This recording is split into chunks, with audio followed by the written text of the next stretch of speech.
Selamun Aleyküm.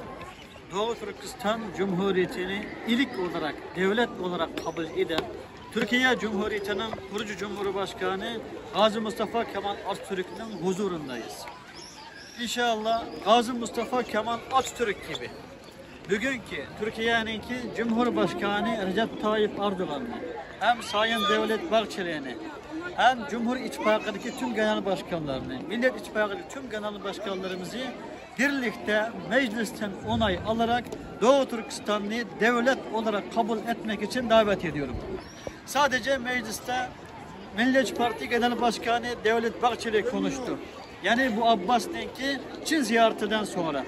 Ben önce söylediğim gibi tekrar söylüyorum. Abbas'tan yerinde sağlam bir cumhurbaşkanı olsaydı Filistin'den, mesela yerinde ben olsaydım ilk ziyaretim Türkiye olurdu. Asla Çin olmazdı.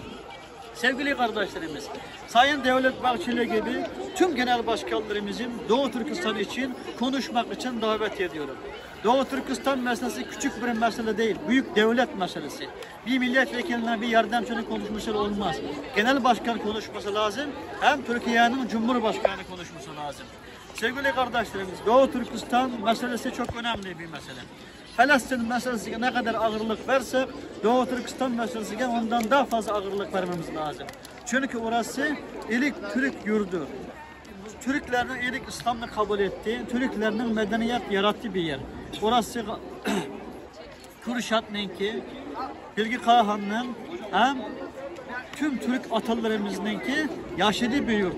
Mahmut Kaşgarı'nın, Yusuf Hasacık'ın, ilk Türk Müslüman Sultan Sutuk Buğrahan'ın yaşadığı bir yurt. Doğu Türkistan'a sahip çıkamazsak bizim Türk milliyetçilikimiz yalan, ümmetçilikimiz yalan. Şu yüzden biz Doğu Türkistan'ı kurtaralım, hem Türkiye'deki Doğu Türkistanlara hem sahip çıkalım.